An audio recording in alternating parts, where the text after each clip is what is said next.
ہاں نوری بولی۔ حریم سوچ میں پڑ گئی کہ آخر یاد کیوں کیا ہے شامیر نے اسے، وہ تو اس کی شکل تک دیکھنا گوارا نہیں کرتا۔ خیر جو بھی تھا وہ اچھی امید لے کر اس کے کمرے میں داخل ہوئی۔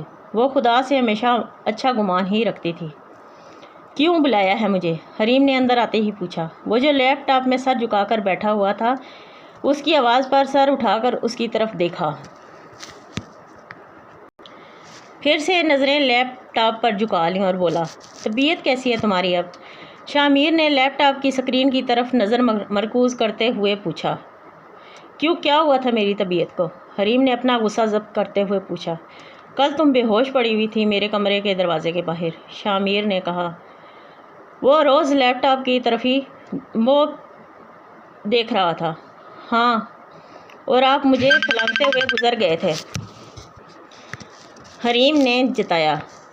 تو تم بے ہوش تھی نا، پھر تمہیں کیسے پتہ چلا کہ میں تمہیں پھلانگتا ہوا اندر گیا ہوں؟ اب کی بار شامیر نے لیپ ٹاپ اس کی ایک طرف رکھا اور کھڑا ہو کر سینے پر ہاتھ باندھ کر اس کی آنکھوں میں آنکھیں ڈال کر پوچھا۔ غصہ تو بہت آیا تھا حریم کو اس کی بات پر، لیکن پی گئی۔ ڈرامے باز لڑکی، شامیر نے اس کی آنکھوں میں دیکھتے ہوئے جتانے والے انداز میں کہا، جیسے کہ وہ اس کا سب ڈرامہ سمجھ گیا ہو۔ کیونکہ عزت راس نہیں ہے تمہیں۔ حریم اپنا ضبط کھو بیٹھی اور پھٹ پڑی۔ کل سارا دن تمہیں سائیں سائیں بول کر میرے جبڑے تھک گئے، تمہارے لیے ناشتہ لائی، تمہاری بینڈنگ چینج کروانا چاہی، لیکن اب مجھے احساس ہو رہا ہے کہ تم کسی بھی نیکی کے حقدار نہیں ہو۔ حریم نے اس کی آنکھوں میں دیکھتے ہوئے ایک ایک لفظ چبا کر کہا، اچھی طرح سے سمجھ گیا تھا میں تمہارا ڈرامہ، بیوقوف نہیں ہوں میں، سردار ہوں اپنے قبیلے کا، مجھے ہلکا مت لینا مس۔ پتہ نہیں کیا نام ہے تمہارا، شامیر بولا۔ مس نہیں، مسز حریم شامیر، حریم نے اس کی آنکھوں میں دیکھتے ہوئے بہادری سے کہا، اور یہی وہ بہادری تھی جس سے شامیر متاثر ہوا جا رہا تھا۔ کل والی مظلوم حریم اسے بالکل بھی پسند نہیں آئی تھی، لیکن آج پھر وہ اپنی ٹون میں واپس آ گئی تھی۔ لاشعوری طور پر شاید شامیر اسے ایسے ہی دیکھنا چاہتا تھا۔ بہت شوق ہے تمہیں شامیر سلطان کی بیوی کہلانے کا؟ اس کا انداز طنزیہ تھا، جیسے کہ اس کا مذاق اڑا رہا ہو۔ قسمت کا کھیل ہے سارا، اور تم اس حقیقت کو جھٹلا نہیں سکتے، ورنہ میں تو تمہیں اپنا نوکر بھی نہ رکھتی۔ قسمت نے شوہر بنا دیا ہے، زبردستی کا شوہر، حریم بولی۔ تمہاری اطلاع کے لیے عرض ہے کہ قسمت نے تمہیں یہاں ونی بنا کر بھیجا ہے، پر تمہاری یہی اوقات ہے، کیونکہ مجھے بار بار مجبور کرتی ہو میں تمہاری اوقات یاد دلاؤں، شامیر نے کہا۔ ویسے اب تمہارا بھائی آزاد ہے، میں خون بہا لے چکا ہوں، اپنے باپ سے کہو اسے واپس بلا لے۔ تو پھر بولا، تم ماں بیٹے کی یہ چال کبھی کامیاب نہیں ہوگی، ساری برادری تھوکے گی تو ان دونوں کے منہ پر۔ اگر تم نے خون بہا لینے کے بعد بھی ادا سائیں کو کوئی نقصان پہنچایا تو پنچایت کا تم پر سے اعتبار اٹھ جائے گا، اور پھر کوئی بھی جرگہ کبھی بھی تمہارا ساتھ نہیں دے گا، حریم نے کہا۔ زبان تو کینچی کی طرح چلتی ہے تمہاری، اسے کھینچنا جانتا ہوں میں، اور تم مجھے مت بتاؤ جرگے کے اصول۔ پچھلے 8 مہینے سے تمہارا باپ جرگے سے جھوٹ بولتا رہا ہے کہ اسے ظفر کے بارے میں کچھ نہیں معلوم، حالانکہ میں اچھی طرح سے جانتا ہوں کہ تمہارے باپ نے اسے کہیں روپوش کروا دیا ہے۔ میں چاہتا تو تمہاری قسمت سے بدلہ لے کر اسے مار دیتا، یا پھر تمہاری اس منگیتر کو قتل کر دیتا، بدلے میں جس نے میرا گریبان پکڑنا چاہا تھا بری پنچایت میں۔ لیکن مجھے سکون نہیں آئے گا جب تک ظفر زندہ ہے۔ میرا مقصد کسی اور کو مارنا نہیں، صرف اور صرف ظفر کو مارنا ہے، اور میں قسم کھا کر کہتا ہوں کہ میں ظفر کو اپنے ہاتھوں سے ماروں گا۔ اس کے بعد جو بھی نتائج ہوئے مجھے اس کی کوئی پرواہ نہیں ہوگی۔ یہ سب کہتے ہوئے شامیر کی آنکھیں سرخ ہو گئی تھیں۔ حریم نے دیکھا کہ اس کی آنکھوں میں وحشت ہی وحشت تھی۔ یہ شخص کبھی میرے ادا سائیں کو زندہ نہیں چھوڑے گا، آج مجھے یقین ہو گیا ہے۔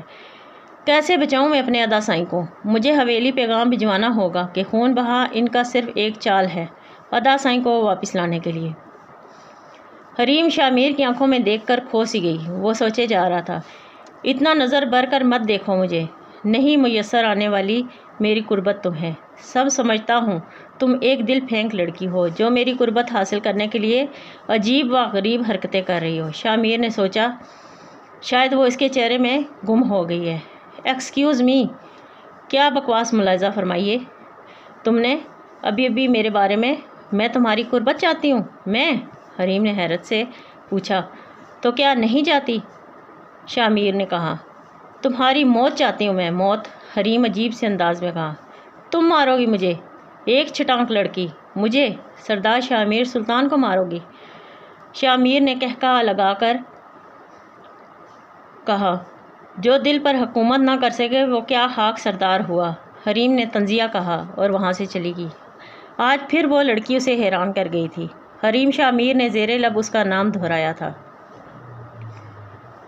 سلطانہ بیگم اپنے کمرے میں بیٹھی مراد سے محو گفتگو تھیں اور اسے دن بھر کی مختلف ہدایات دیتی جا رہی تھیں کہ اسے کیا کیا کام کرنے ہیں کہ اچانک ساجدہ اندر آئی۔ بیگم صاحبہ، آپ اپنی آنکھوں پر پٹی باندھ کر بیٹھی ہوئی ہیں اور وہ ونی والی لڑکی کوئی نہ کوئی کارنامہ ضرور دے گی۔ ساجدہ نے اندر آتے ہوئے عجلت میں کہا۔ مراد حریم کا ذکر سن کر چوکنا ہو گیا۔ اب کیا کر دیا اس لڑکی نے؟ سلطانہ بیگم نے پوچھا۔ صبح سویرے ہی چھوٹے سردار نے اسے اپنے کمرے میں طلب کیا تھا اور پورا 1 گھنٹہ ہو گیا وہ وہیں پر تھی۔ اب دیکھا تو باہر نکلی۔ آپ غفلت کرتی رہیں گی اور وہ لڑکی چھوٹے سائیں کو قابو میں لے گی اور آپ کا سارا کیا کرایہ مٹی میں ملا دے گی۔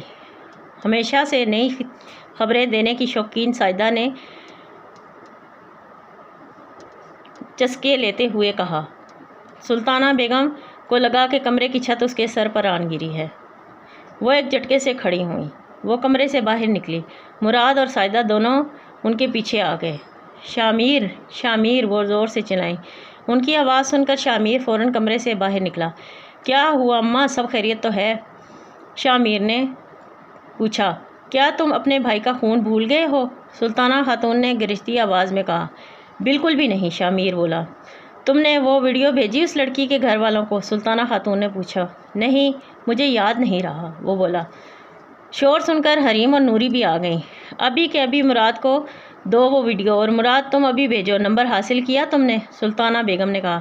جی سردار بی بی، شاہ نواز کے بھتیجے ولید کا نمبر ہاتھ لگا ہے میرے۔ مراد نے حریم کی طرف دیکھا اور پھر جلدی سے ہی نظریں چرا بھی گیا۔ بھیجو وہ ویڈیو ابھی کے ابھی، انہوں نے حکم صادر کیا۔ شاہ میر نے فوراً ویڈیو مراد کو سینڈ کر دی۔ مراد بھیجنے لگا۔ حریم تو جیسے پتھر کی ہو گئی۔ اس کا دل اسی تصور سے بھی کانپ گیا تھا۔ میری ماں باپ میں سے کہیں کوئی اس ویڈیو کو دیکھ کر نہیں، اللہ میرے والدین کی حفاظت کرے، ان کی زندگی اور صحت کی حفاظت کرنا۔ حریم نے دعا کی۔ ہو گیا سردار بی بی، مراد نے کہا۔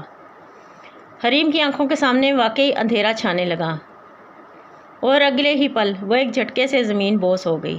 اپنے جذبات پر قابو نہ رکھ سکتے ہوئے مراد فوراً اس کی جانب بڑھا۔ جی تو ویورز، آج کی 6 ایپیسوڈ یہاں پہ اختتام ہو گئی۔ آپ کو اگر میری ویڈیوز پسند آ رہی ہیں تو مجھے سبسکرائب کریں، لائک کریں، شیئر کریں۔ آپ کا بہت بہت شکریہ۔ اللہ حافظ۔